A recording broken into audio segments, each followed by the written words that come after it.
সবাইকে প্রীতি ও শুভেচ্ছা জানিয়ে আজকের ভিডিওটি শুরু করছি। আজকের ভিডিওটি গীতার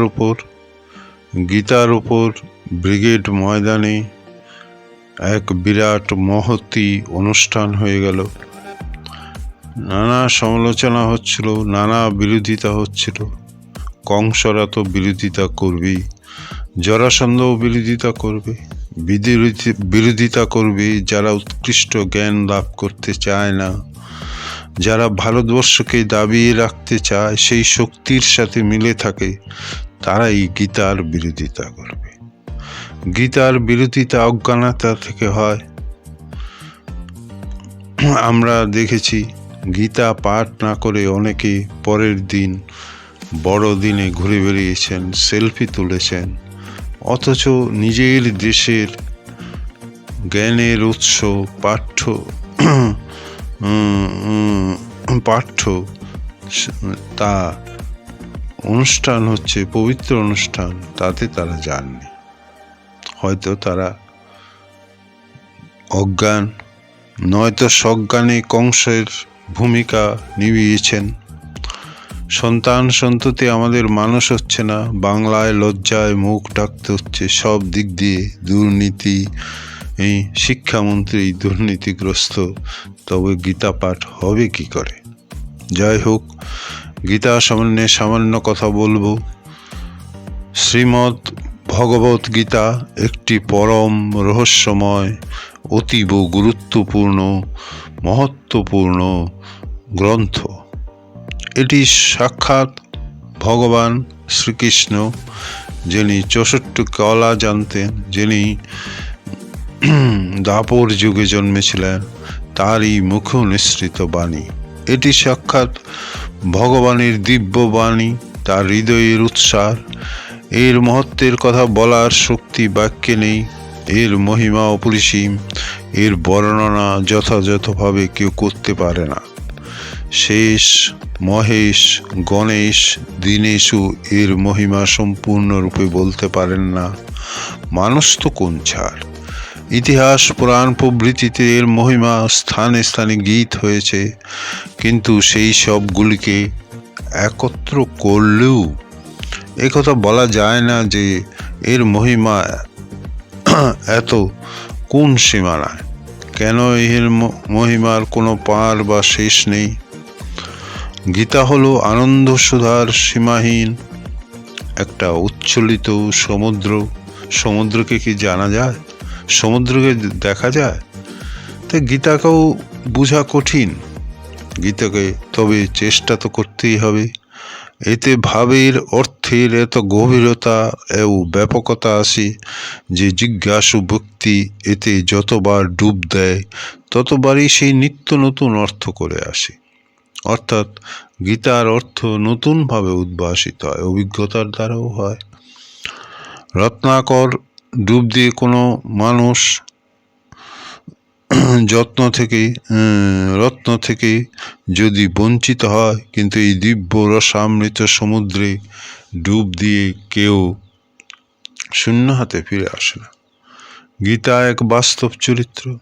কুরুক্ষেত্রে রচিত হয়েছে যুদ্ধক্ষেত্রে। গীতার প্রথম শ্লোকটিতে বলা হয়েছে কুরুক্ষেত্র হচ্ছে ধর্মক্ষেত্র, ন্যায় নীতির যুদ্ধ। এই যুদ্ধ সীমানার অধিকার নয়। এই যুদ্ধ রাজা হওয়ার জন্য যুদ্ধ নয়, আদর্শ, ধর্ম ও ন্যায়কে প্রতিষ্ঠা করার জন্য। এর সরস্বতা এতটাই সাধু যে সেটি গ্রহণে নিত্য নতুন স্বাদ পাওয়া যায়। রসিক শেখর শ্যামসুন্দর এই রস বাণীতে এমনি সৌন্দর্য, স্বাদ ভরা আছে। একবার যে এই অমৃতের একটি ফোঁটাও পেয়েছে, তার রুচি উত্তরোত্তর বেড়েই চলে। গীতা একটি সর্বমান্য, প্রামাণিক, অলৌকিক গ্রন্থ। শুধু হিন্দুরাই কে শ্রদ্ধা করে না, পাশ্চাত্যের পণ্ডিতরা এর কথা বারবার উচ্চারণ করেছেন। অনেকে গীতার উপর বই লিখেছেন পাশ্চাত্যে। এমন ছোট্ট আকারে গ্রন্থের মধ্যে এমনই যুগ ভক্তি জ্ঞান পরিপূর্ণ আছে যে পৃথিবীর প্রচলিত সমস্ত ভাষায় এরকম গ্রন্থ নেই। এত সকল বেদের সার সংগ্রহ হয়েছে। এর সংস্কৃত ভাষা খুবই মধুর, সরল, রুচিকর। এর ভাষা খুবই উত্তম, রহস্যময়। পৃথিবীর কোনো ভাষাতে এমন সুবোধ্য গ্রন্থ নেই। মানুষ একটু অভ্যাস করলেই সহজে এটিকে বুঝতে পারে, কিন্তু এর মর্মার্থ এতই গূঢ় এবং অতল যে জীবনভর এটি নিরন্তর অভ্যাস করলেও এর অন্ত পাওয়া যায় না, বরং প্রতিদিন নতুন নতুনভাবে এ মনের মাঝে উদ্ভাসিত হয়। তার ফলে এটি চিরনবীন থেকে যায়। গীতায় সকল ধর্মের সার নিহিত আছে। সংসারে যত গ্রন্থ আছে সেগুলির কোনোটিতেই তো গীতার মতো এমন গুরু উন্নত চিন্তা দ্বারা দৃষ্টগোচর হয় না। গীতার সঙ্গে যদি তুলনা করা হয় তাহলে তার কাছে পৃথিবীর সমস্ত জ্ঞান তুচ্ছ হয়ে যায়। গীতা বর্তমান সময়ে শিক্ষিত অশিক্ষিত, ভারতীয় অভারতীয় সকল মানুষের কাছে সম্পূর্ণরূপে প্রাসঙ্গিক এবং উপযুক্ত গ্রন্থ। মানুষের কাছে সম্পূর্ণরূপে অপূর্ব উপদেশ দিয়ে গীতা অমর হয়ে আছে। কলসে সাগরের মতো অল্পের মধ্যে অনন্ত রহস্যপূর্ণ অন্য কোনো গ্রন্থে দেখতে পাওয়া যায় না। গীতার উপদেশ খুবই উচ্চকোটির। গীতায় সর্বোচ্চ জ্ঞান, সর্বশ্রেষ্ঠ ভক্তি, সর্বোৎকৃষ্ট নিয়ম ভাবে পরিপূর্ণ আছে। গীতার উপদেশ পাঠ করে মানুষের মন স্বভাবতই বোধ জাগৃত হয়, যেটি মানব রচিত নয়। গীতা এক উচ্চকোটির দর্শনশাস্ত্র। এটি সিদ্ধান্ত রত্নের সাগর। এটি অধ্যয়ন করলে নিত্য নতুন উচ্চকোটির ভাবরত্ন হতে থাকে। গীতাকে শ্রদ্ধা প্রেমপূর্বক গাইলে এত রস পাওয়া যায়, তা জগতের খাতে সমস্ত রস জলও হয়ে যায়। গীতা মানুষকে নিজ কুল থেকে উত্থিত করে সর্বোচ্চ পরম পদে স্থাপন করবার এক অদ্ভুত প্রভাবশালী গ্রন্থ। মানুষ যখন কোনো দুশ্চিন্তা সংশয় সুখে আচ্ছন্ন হয় আর কোনো পথ খুঁজে পায় না, তখন গীতা পথ দেখায়। গীতার শ্লোকগুলির অর্থ ভাবের প্রতি লক্ষ্য করলে সে নিশ্চিন্ত নিঃসংশয় শোকরহিত হয়ে শান্তি লাভ করবে। সমগ্র মানব জাতির আধ্যাত্ম দর্শনে গীতার গভীর প্রভাব রয়েছে। ভগবান শ্রীকৃষ্ণ হিন্দু জাতিতে অবতার হয়ে এসেছিলেন, সেই জন্য লোকেই প্রায় গীতাকে হিন্দুদের ধর্মগ্রন্থ বলে মনে করে।